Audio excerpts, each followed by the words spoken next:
Run It Studios presents the All Things Community Podcast, hosted by Trina Wilcox.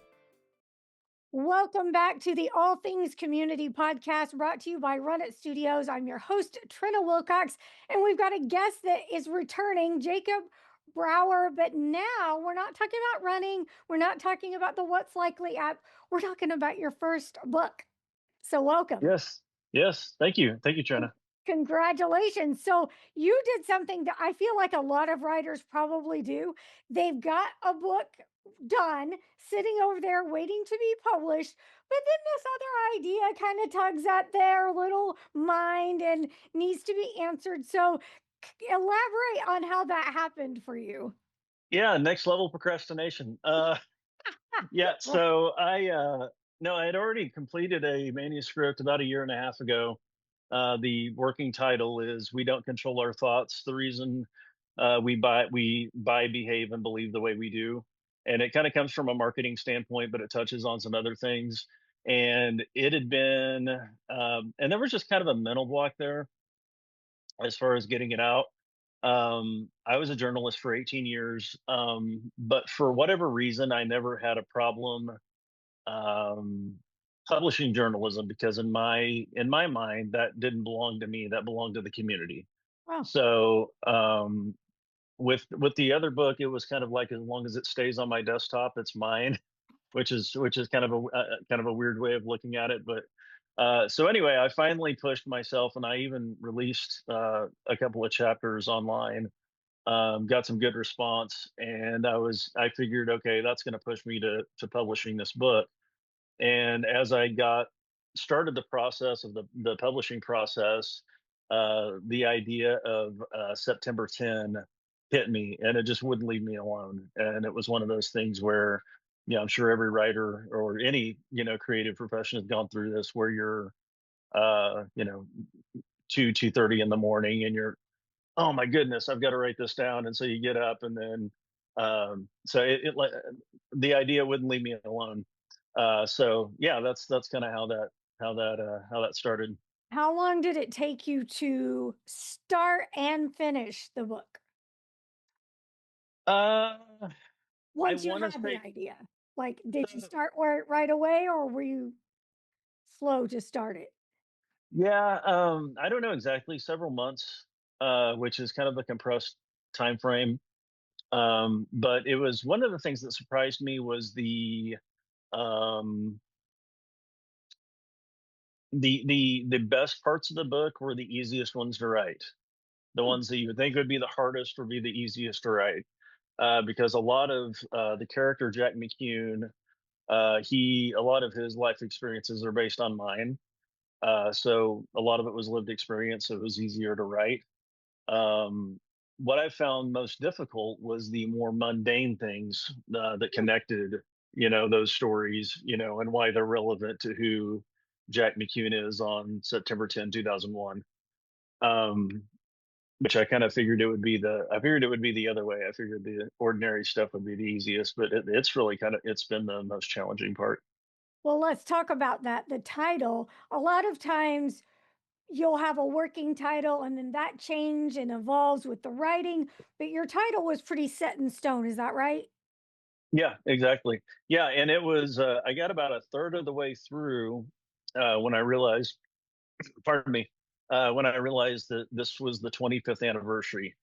And so that was whenever I realized that it was very important to me to release the book on September 10, on As- the 25th anniversary of the day the book set on. So, talk about that a little bit more too, because you kind of shared it's not one of those foreshadowings and Mhm. everything else, but talk about why September 10 is so important. Sure. So unlike most people, I don't remember a doggone thing about September 10.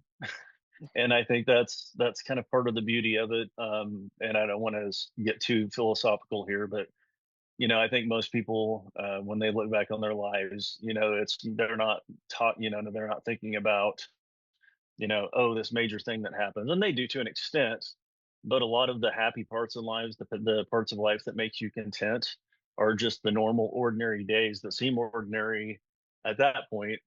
And then, you're thinking about it, 3 years later, the first time I played Candyland with my daughter, Yeah. things like that. So I wanted September 10 to be a celebration of an ordinary day.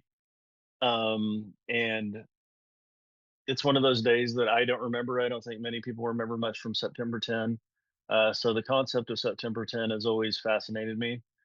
And one of the decisions I made in the book, and I was very disciplined about this, is I say the date and the location in the first sentence in passing, and then never again. Hmm.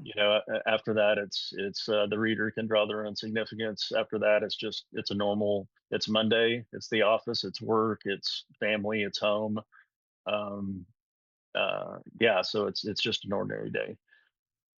So once you finished writing, how did you feel and how do you feel now? Um, that's an interesting question. So I love the book, um, which kind of scares me because that means it's either excellent or it's complete garbage, and I'm sure people will have differing opinions. But uh, no, I really like the book. I think it's some of the best writing I've done. Um, yeah, I really like the concept, and as soon as I had the concept, that was the difficult part. That was the most difficult part, was the concept, and then after that, I just kind of ran with it. What was hard about the concept for you and how did you plan your writing or did you?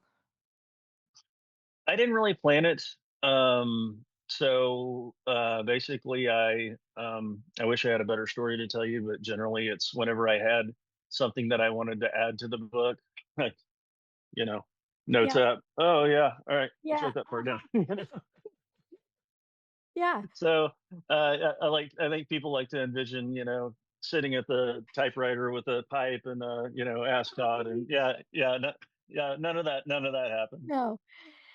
Yeah, I like hearing how some people do it. Some of the writers talk about how they dedicate X number of hours, and then you've got the other ones that have folders everywhere. And then like me and you, we're pulling out our notes app and all Right, that kind of stuff. And I still love writing, the physical act of writing at times, but sometimes you just got to get it down when the idea strikes. right, exactly. And So also, I've tried to not just in this project but in other projects. I've tried to keep a notepad by my desk or by yeah, my on my nightstand and write it down. But then by the morning, it's not the same yeah, idea, and you can't really recreate it. So I just kind of have to like get up out of bed and work yeah. work on it while it's fresh in my mind. Let's talk about something that a lot of writers are facing today, and that is which direction to go when it comes to publishing. There are several options. How did you decide what you were going to do? I've spoke to some publishing houses. I'm probably going to have to self-publish because we're so late in the game, which is fine. But it's generally like most of the published authors I've talked to, traditionally published authors I've talked to, even if you have a squeaky clean, completed manuscript, it's still going to be a 2-year process after that.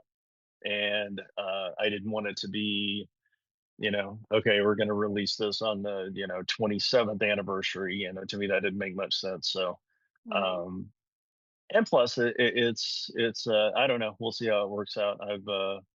I'm generally pretty good at marketing, um so I think it'll be okay. Yeah, I mean, from what I've heard, a lot of the marketing does fall on the writer at that point, but you also gain so much control in the timing of your release, where it can go.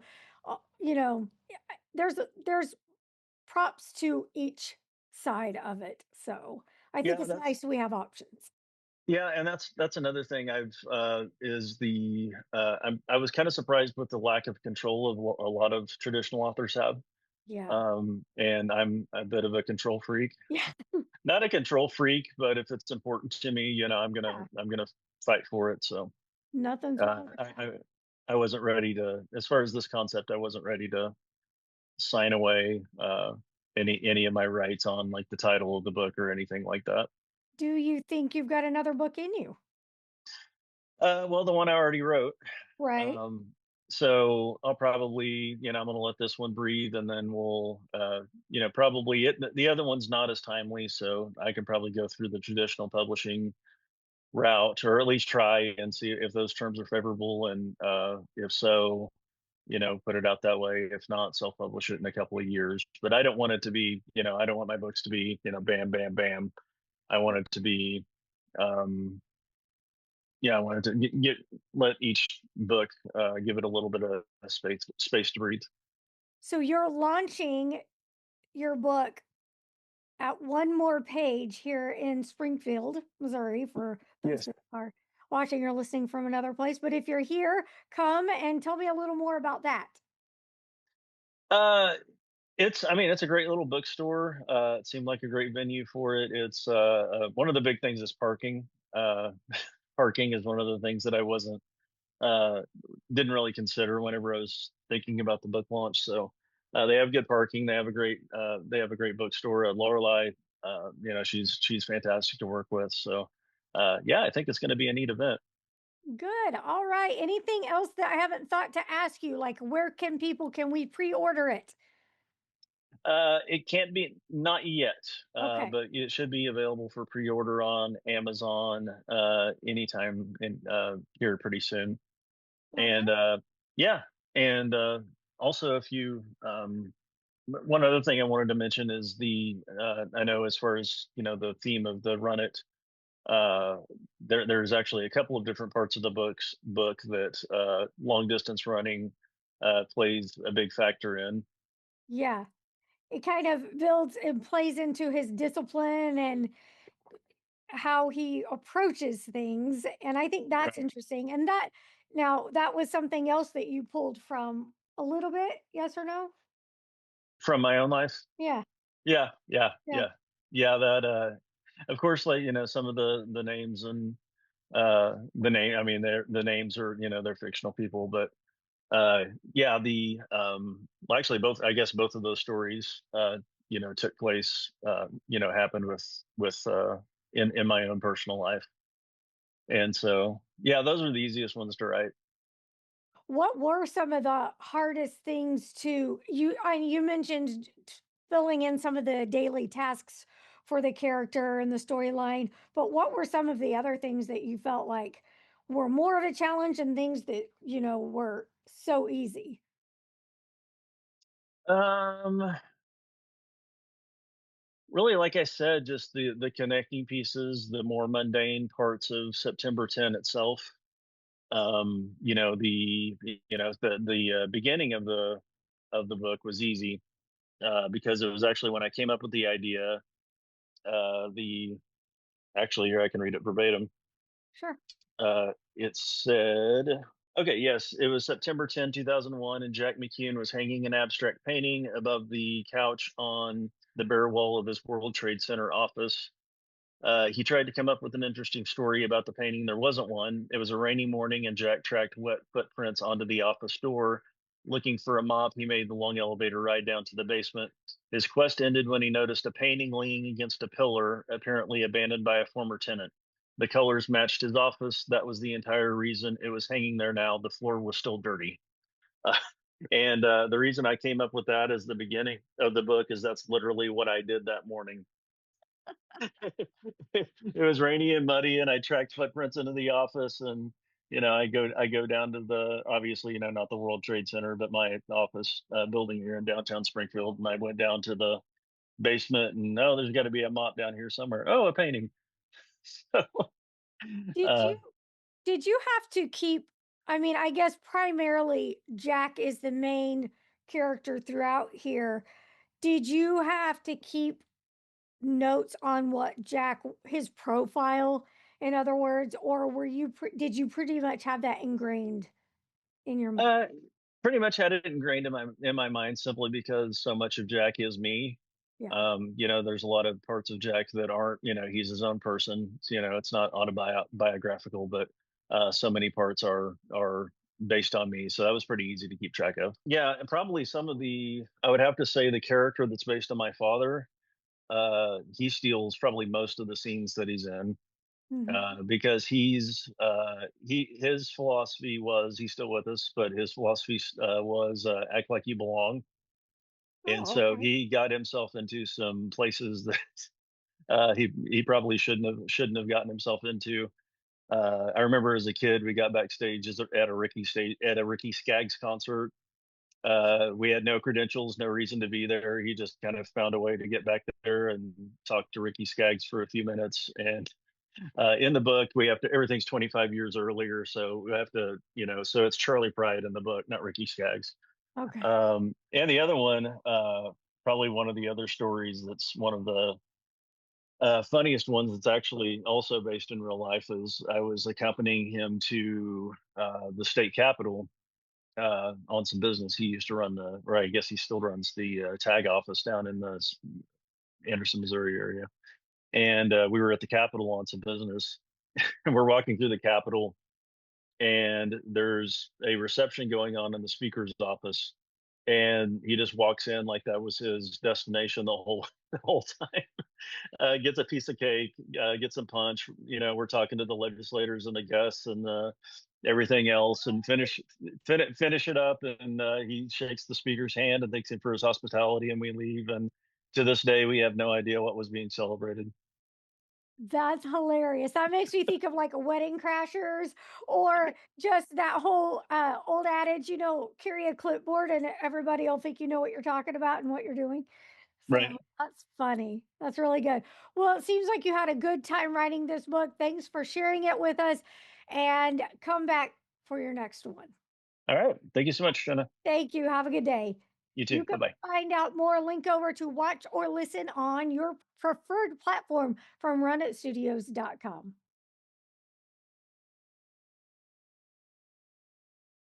This has been Run It Studios Presents, the All Things Community Podcast, hosted by Trina Wilcox.